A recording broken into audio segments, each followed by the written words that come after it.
Come in. Welcome. I'm E.G. Marshall, your companion on these journeys we take to the outer boundaries of the unknown. Perhaps the greatest unknown of all is not what exists out there in the nether regions of distant space, but that which beats constantly inside each of us, the human heart. The human heart. It's both a tangible physical organ and also a mysterious, incomprehensible force. Yes, it's the brain that weighs, assays, analyzes, but in the end, it is the heart that decides. And each of us may be surprised by the decision of his heart, because the heart has its own reasons. What is it, darling? Wild animals, Edna. Wild animals, and poisonous snakes in particular, make me nervous. Darling, he's safely behind that glass cage. Isn't he beautiful? Such elegance. He is a symphony in beauty and death. I dare say. Would you like to pet him? Would I like to pet him? Why on earth would I like to pet a 15-foot poisonous snake? Because he's a charmer. And I can tell by the way he looks at you that he likes you. What are you doing? You're opening that glass cage. I'm letting him out. Why? Because he wants to play with you. No. No. Let me out of here. Let me out.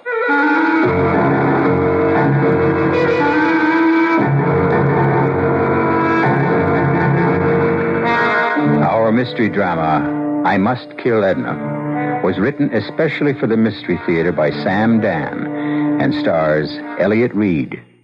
It is sponsored in part by Contact, the 12-hour cold capsule, and Anheuser-Busch Incorporated, brewers of Budweiser. I'll be back shortly with Act One.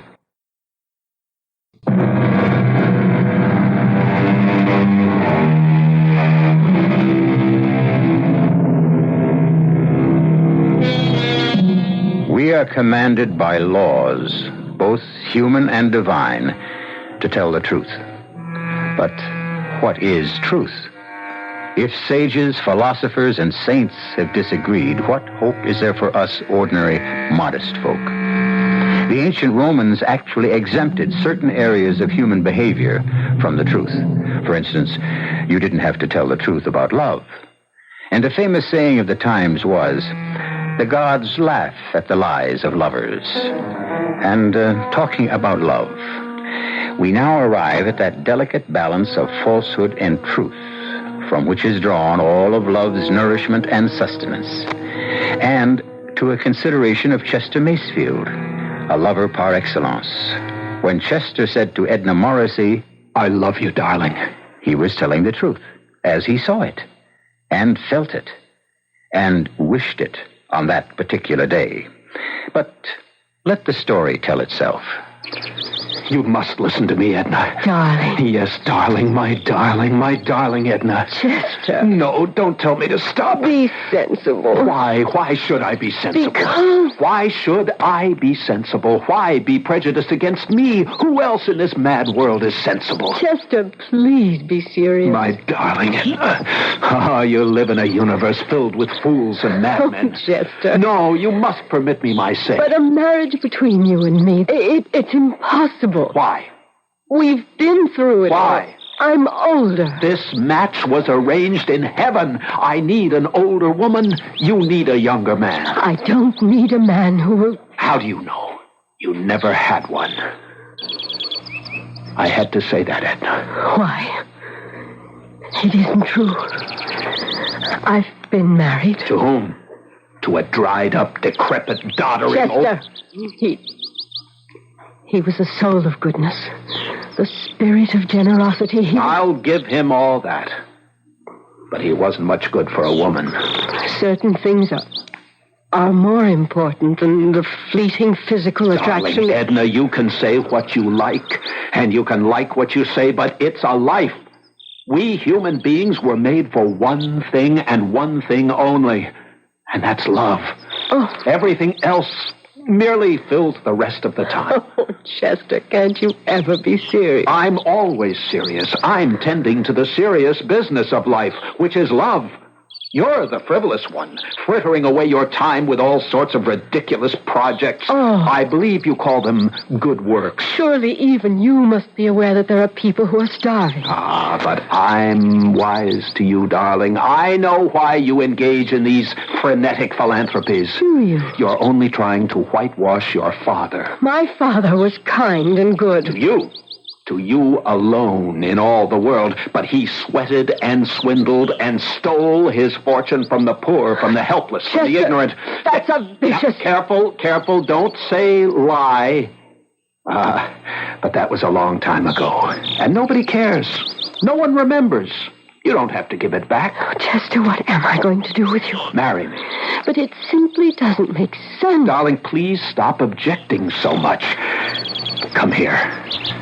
Oh, Chester. You see, my darling, nothing could ever be more important than this. Do you agree? I'm not sure. Let's try it again.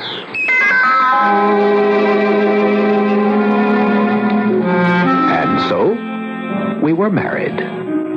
Edna, of course, was deliriously happy, and I was happy too.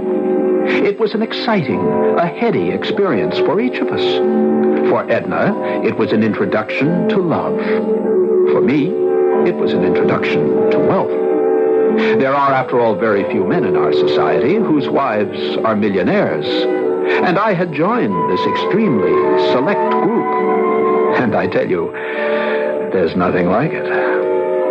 However, there was the matter of some of her charities. But if we could have everything we want here on earth, there'd be no point in going to heaven after we die, would there? And this, my darling, is our newest building here on Animal Farm. I see. It's a Serpentarium. A what? A Serpentarium. A house of snakes. How fascinating. Yes. Poor, maligned, and misunderstood creatures. Come, would you like to see them? Well, Oh, they're all secure behind glass. In that case... These are called pit vipers. That's because they have that indentation between the eye and the nose. Fascinating. These are all rattlesnakes and copperheads. Charming creatures. They are lovely, graceful, elegant. And yet mankind will soon exterminate them completely. Now, darling, is that bad? Oh, my dear, you're such a barbarian. I love them. They're beautiful, cool, and pleasant to the touch. My dear, you don't touch them. I've been told that they won't harm you if... Yes? If there is neither hate nor fear in your heart. Is it all right if I never touch them? Oh, Chester, darling. I know you're laughing at me. I'm doing no such thing. I believe everything you're telling me. You lie so beautifully. You think I'm a nut. And all these activities of mine... Oh, I approve of them completely. They bore you stiff. No. As a matter of fact... I didn't marry you in the hope of changing you. Why don't you drive to town today? Have lunch at your club. Do something you like. And you'll come back refreshed. Are you sure you can spare me? No. But I'll get through the day. Somehow.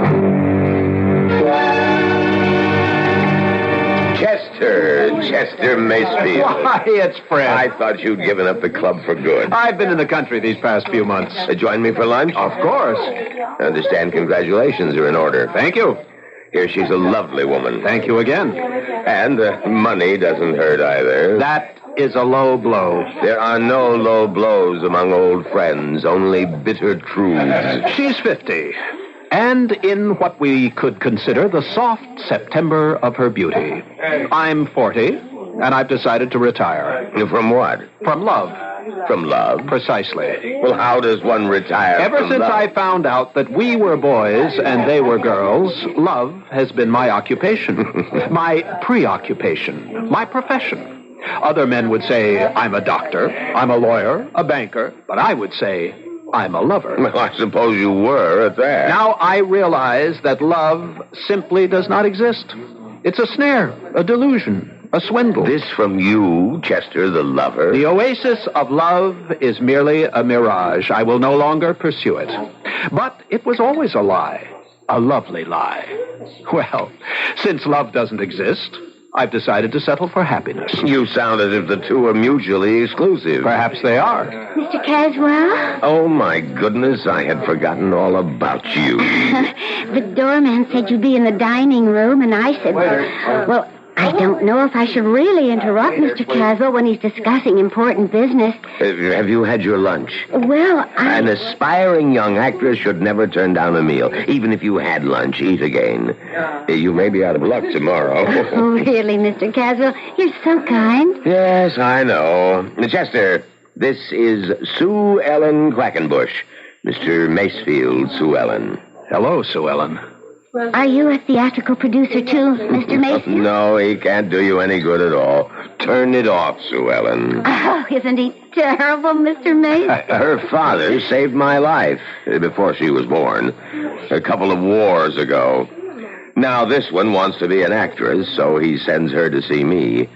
For old time's sake, can I do something? Well, he did save your life. Still, it's too much to ask in return. But you are a famous producer, Fred. Oh, what am I going to do with you, Sue Ellen? She's a lovely child, but she can't act for being. I'm not a child. I'm 23. Let's order lunch. Now, what would you like, Sue Ellen? Well, what is this?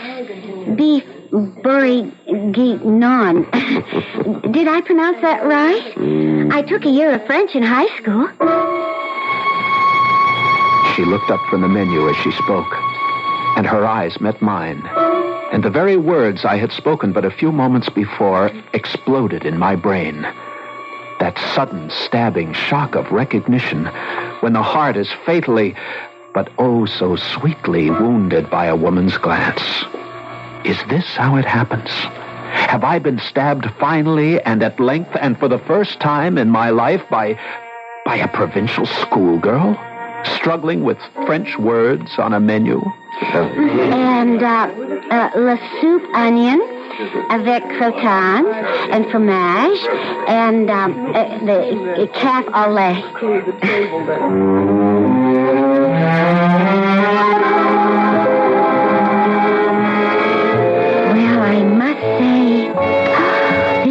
An elegant apartment. I mean, it's like the movies. Is it yours?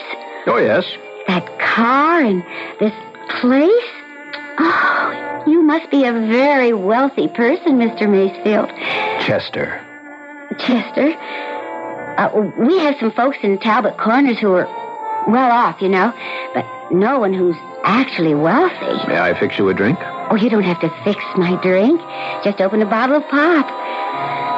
Well, here we are. Yes, here we are. And isn't it just like a book? A simple girl from the country in this luxurious millionaire's apartment. It's like a movie I saw at the Ritz, where they had this... Sue Ellen. Yes? Please, shut up. Mr. Macefield. I have something to tell you. I love you. Mr. Macefield. Chester. Chester? I fell in love with you. The only way people can really fall in love. At first sight. Sue Ellen, please, now say something. What? I don't know what to say. Look at me. They'd never believe it back home. Sue Ellen at a loss for words. But this is... Well, it's... I know. It's crazy. I'm twice your age. It's just... Don't say it's impossible. Well, no, it's It's just... what? I just don't know what it is. Because Well, you see, I also fell in love with you.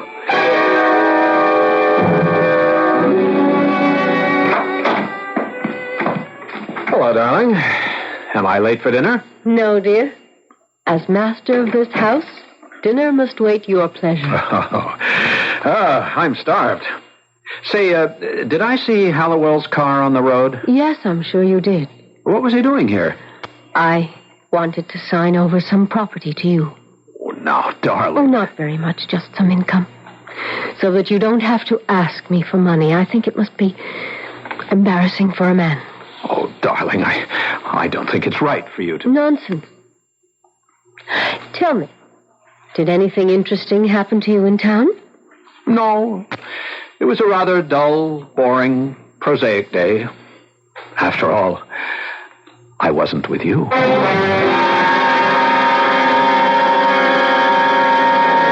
True, this may sound like the worst kind of male chauvinism, but could a man ask for a better deal? A young girl for excitement and romance. A mature woman for stability and financial independence. Sounds great. Looks good. But the problem with a structure of this kind is that the foundations rest on quicksand. Something will have to give when I return shortly with Act 2.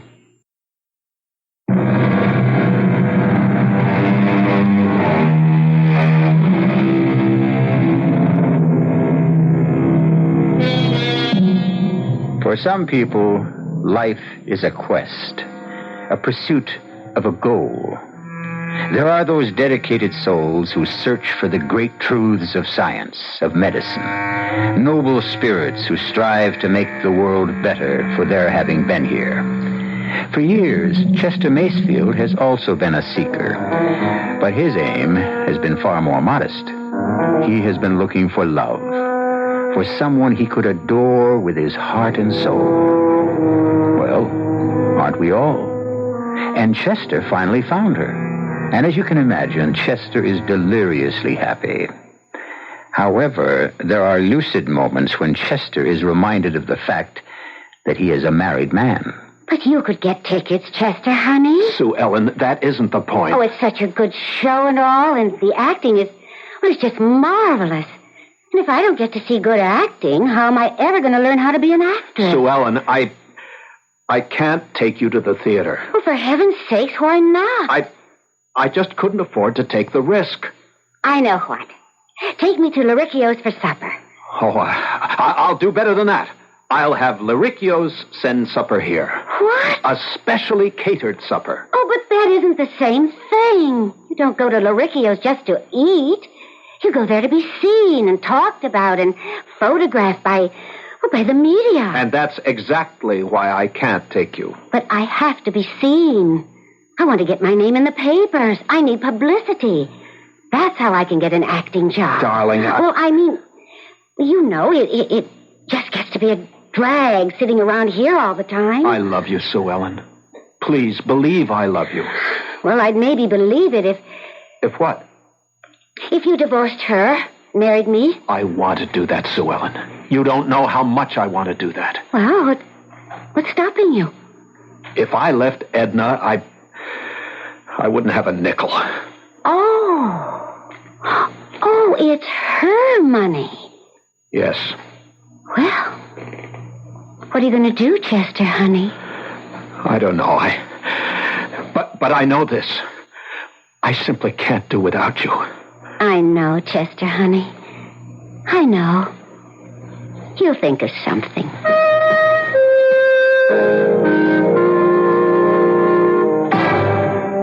Morning, Mr. Macefield. Oh, good morning, Arnold. Have you seen Mrs. Macefield? Yes, sir. She's over at Snake House. Yes, thank you. Yes, sir. Sure goes for them snakes. I mean, I've been working for that woman, must be 20 years now. I never seen nothing like this. What do you mean, Arnold? Well, I guess she found what she's been aching to support all her life. True underdog. Genuine loser. Somebody nobody loves. That's a snake, hands down. Well, as you know, my wife is a most tender-hearted woman. Oh, she's a saint. Bless her. But, What's that? well, I think you should talk to her. About what? Well, how could I put this? There's a big rattler. Well, they do come large, some of them, but he's just overgrown. Well, what about him? Getting bit by a rattler, no picnic, but it don't necessarily have to be fatal. You follow this? I can't say that I do. Well, on the other hand, this ugly critter's got fangs at least twice the normal length. One chew out of them and... But what does this have to do with... She's taking a fancy to this varmint. She says to me, oh, Arnold, he's so beautiful. If only I could pet him. So, well, maybe you better talk to her. Maybe I'd better. Yeah, well, after all, she's the only woman.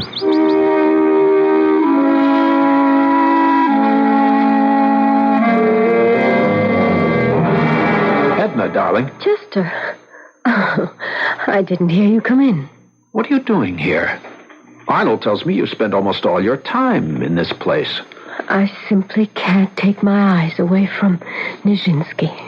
Nijinsky? I've named him Nijinsky after that famous, I should say immortal dancer. I know. The one who went mad. Yes. It's my name for him because his movements are like a ballet. Would you agree? Oh, yes. I've made Nijinsky the star of the Serpentarium. He has this huge cage, all to himself. I notice you're dressed for town. Are you going to the city today? Yes, dear. Oh, that'll be the third time this week. Well, Oh, no, I'm sorry. I shouldn't have said that. It sounded as if I were counting. No, some people at the club want my advice on a venture. I have no right to tell you to stay at my side all day. You should have a rich, productive life of your own. Oh, darling, I owe these men a favor. No, you just go ahead. Is it a promising venture? Oh, well, it could be. If you need any money, let me know. Oh, darling, you shouldn't be so good to me. Why not? I love you.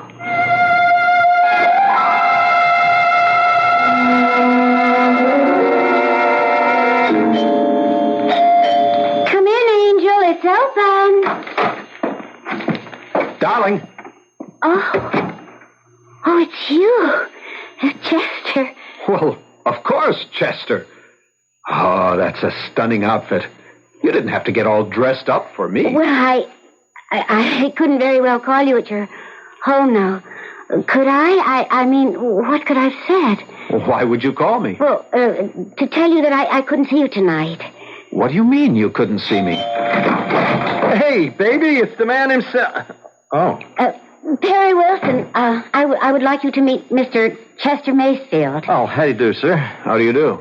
Perry Wilson is the son of Angus Wilson, who's my dad's dearest, closest friend back home in Talbot Corners.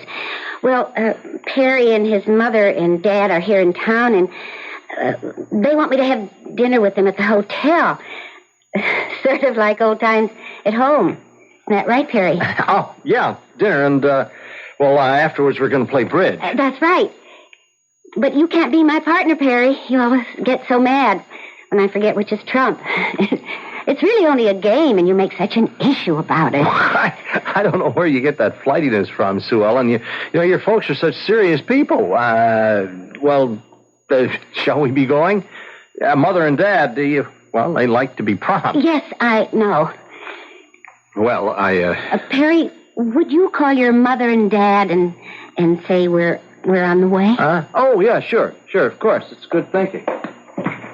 Sue Ellen. I couldn't help this, Chester, honey. I must see you tonight.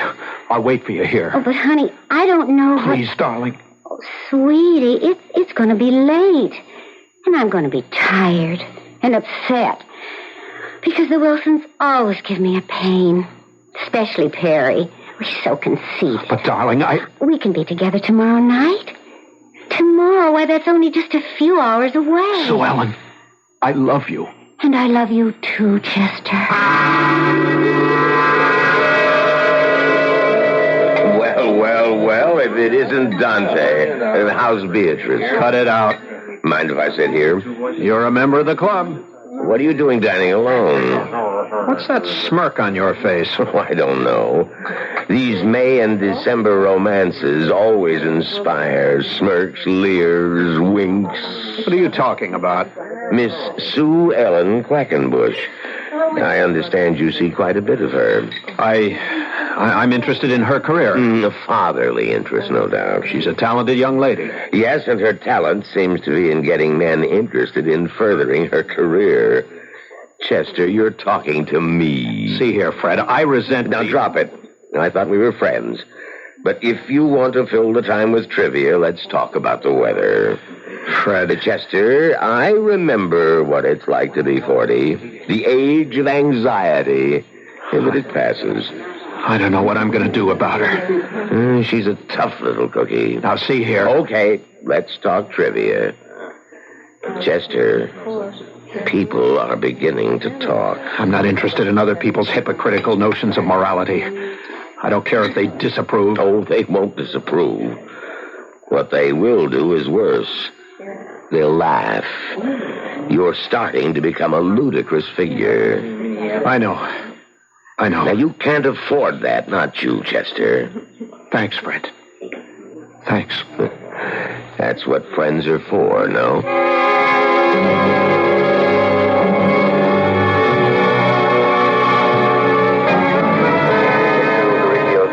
Darling?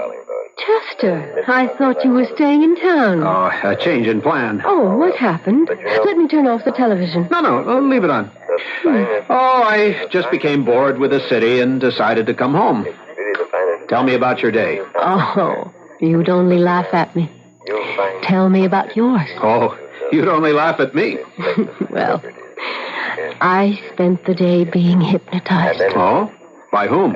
By Nijinsky. I can just watch him for hours. I see. Have you been here before? What are you watching now? Oh, I don't know.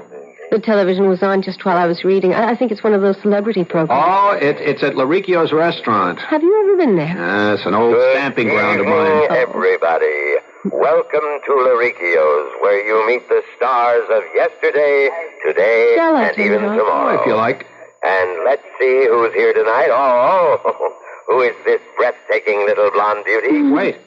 Isn't In she New York, adorable? pursuing a career in the theater, from Talbot Corners, Iowa, Miss Sue Ellen Quackenbush.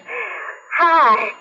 Oh, I'm so thrilled, and I feel so humbled to be right here in the middle of all these talented people. Chester? Have you made many Chester, friends what's here in wrong? New York? Well, yes, I've made so Chester, many you're so friends. pale. What is it? Are you and Perry Wilson an item? Chester, you're ill. Perry and I an item? Well, Let me that would turn all this depend on what stupid thing an off. item. Now tell me what's bothering you. Nothing. No, dear, I'm afraid something's very much the matter. Just sit down. I'll get you some water. I'll kill her.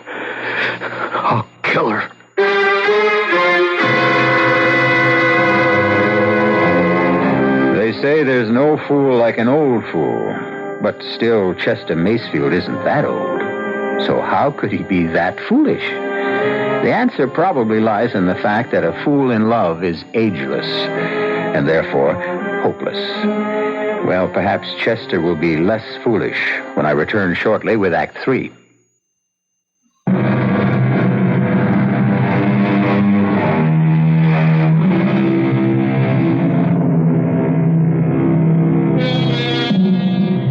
Chester Macefield is speeding into the city with blood in his eye and a .32 caliber pistol in his pocket. Chester Macefield, a man of the world, has been betrayed by a woman, a slip of a girl, barely out of her teens. But she has wounded him, not just in his heart, which after all can recover, but in his vanity, which can never be the same. Chester. You lied to me, Sue Ellen. You lied to me. Now, Chester, honey, I don't have the vaguest notion what you're talking about. I'm so thrilled, and I feel so humbled to be in the midst of all these talented people. Oh, that. Yes, that. Well, Honey, just what do you think you can do about it? I can kill you. Chester, put that gun away. Back home, everybody has a gun, and we have all kinds of accidents. I'm going to kill you, Sue Ellen. Why? Why? Because you lied to me. And who says I can't lie to you? What am I supposed to do while you're at home making love to your wife? How am I supposed to feel? What am I supposed to think? You want everything your way. Sue Ellen, I love you. Oh, fine. I love you, too. But maybe love isn't enough. What do you want? You take that tone out of your voice. Don't you make it sound as if I want something unreasonable. I want what I have a right to want. A man I can be seen with. A man I can be with all the time. I don't want a man who's ashamed of me. But I'm not ashamed. Then take me places. But you know I have a wife. Then choose between us. Sue Ellen. It's your problem. Wait for me. Why? What is going to happen? I don't know. I'll think of something. Please. Well, all right. All right. But I don't want to wait forever. I had the gun in my pocket. I'd rushed out of my house filled with an insane rage to kill. But the moment I saw her, heard her voice, touched her hand, I knew I couldn't. I knew I couldn't kill her. And yet, if I wanted Sue Ellen, I would have to kill Edna. Because, and it sounds so mercenary and mundane, but without Edna's money, I knew that I could never have Sue Ellen. But kill? How do you kill? Murder. Ending the life of another human being. Forever. I couldn't murder Edna. I couldn't. I wouldn't. And yet, as long as Edna lived, I would be forced to do without Sue Ellen. And for me, that would be worse than death. Edna? Ah, good morning, darling. I suppose it's true. What's true? What Arnold tells me, that you spend so much of your time here in the Serpentarium. Oh, I'm just fascinated by Nijinsky. I think we're beginning to communicate. You are? I think what he's trying to tell me is, please don't be afraid. I mean you no harm. Let us be friends. He says that? Well, no, he doesn't say that in so many words. It's the thought that he's trying to communicate. I see. And he is succeeding. Is he? How can you tell? Because each day I become less and less afraid. Oh? And one day, I just know, I'll walk in here and Nijinsky and I will look at each other and smile. And all the fear will be gone from my heart. And I'll be able to say to Nijinsky, come, old friend, why don't we go walking together? You mean you'll actually let him out of his cage? His prison? Why not? He is being shut up there because of the evil that's in my heart, not in his. Well, it'll be the greatest challenge of my life, the test of how I really feel. And I hope to be ready for it. Do you? When? Why do you ask? Well, so that I will be able to lock you up in your room until the foolishness passes. I don't really know when. It could happen to me tomorrow, or next week, or next month, next year, or never. Oh, I shouldn't have said a word to you about it. Darling, I'm your husband, and I love you. And I love you. But two people can never completely become one. There's always a tiny secret place in the heart that, well, that's my tiny secret place.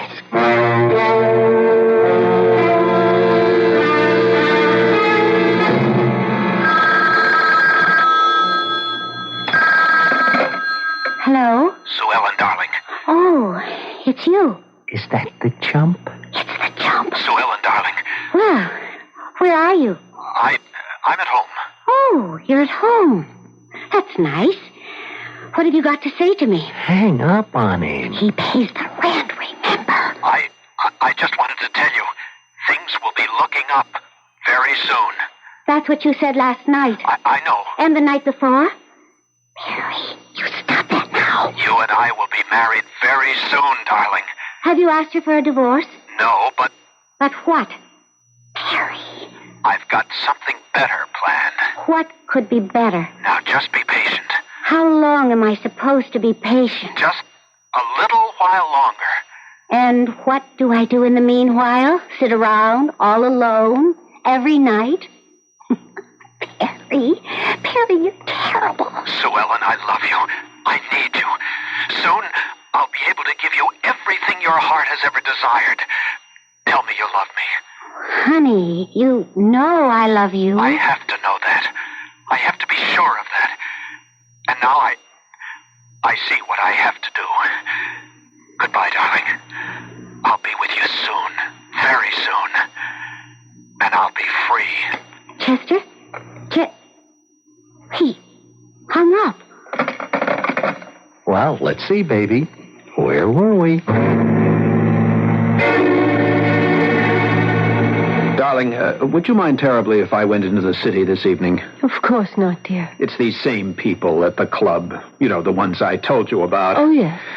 For some reason, I can't imagine why, they seem to think I have a knowledge of land values. Well, Chester, you are a very capable person. Oh, well, this thing may run late, so don't wait up for me. I will. I always feel, well, incomplete unless you're in the house with me. I'll always remember how she looked. She was almost pretty when she had that shy smile on her face. But would it be murder? If all I did was help her to kill herself? She had this insane affinity for a lethally poisonous snake. Sooner or later, she would release him from his cage in the mad delusion that he was her dear friend. Would it be murder? No. It isn't murder. Look at him. This enormous monster coiled in his cage, sleeping. No one had seen me enter this house of crawling, murderous creatures. Here on the side is the latch. All I need do is turn it to open and just slide the glass a few inches to the side. And when he wakes up... Oh, no, don't wake up just yet. Give me my chance to get out of here. That's it. Sleep soundly. And when morning comes, you'll notice the opening, and you'll slither out. And when she walks in here, you'll greet her the way a poisonous snake usually greets people. Good night, Nijinsky. And good hunting.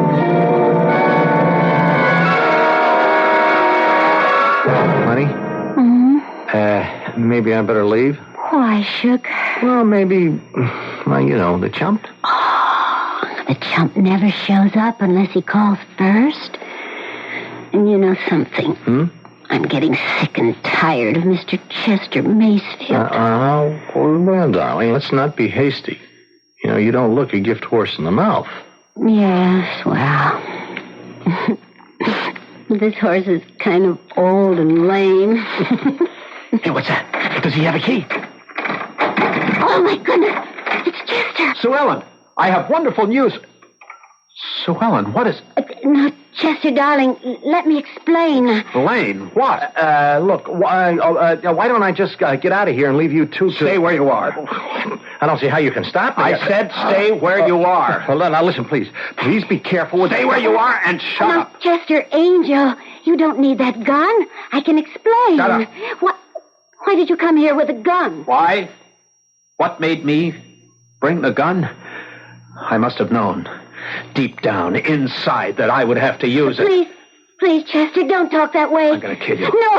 No, please. And him also. Now, look, mister, please, what did we ever do to you? And what did you do to me? All we were doing was having fun. You gonna kill us for that? Chester, you're an old man. You just weren't enough. Don't kill us. Look, mister, I don't want to die. You'll never laugh at me again. Never. Edna. I have to save Edna.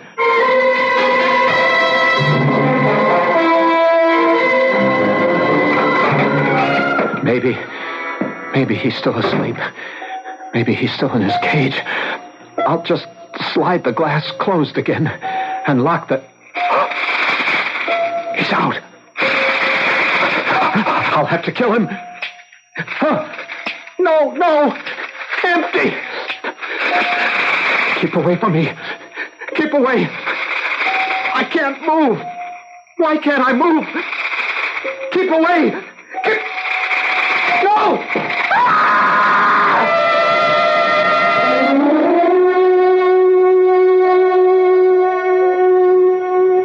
I'm sorry, Miss Macefield. Thank you, Arnold. I don't understand what he was doing inside here. Latch, the cage was open. Yes. Why did he let Nijinsky out? It's my fault. Your fault? Well, why'd you say that? I must have given him the idea. Maybe he wanted to show me that he would do it first. Uh-huh. He was becoming interested in animals. Toward the end, he had become a much more gentle person. But Nijinsky shouldn't have been able to kill him. How could he miss with those lethal fangs? Miss Macefield, I gotta make a confession. When I heard you talk one day, pet Nijinsky, you scared me so much that, well, I had the vet sneak in here and remove his poison sacs. Well, then, why did Mr. Macefield die? Well, I guess that's something we'll never know.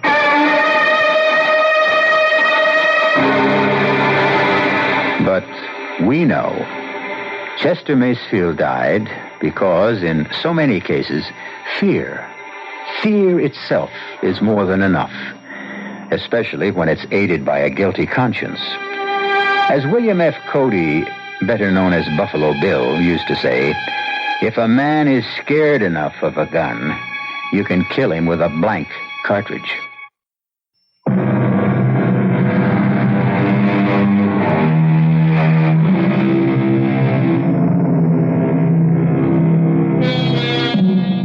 There are many lessons that we may learn from our little morality play, and one of them teaches us that a man who falls in love with a girl who is half his age can only please her half as much, even if he tries twice as hard.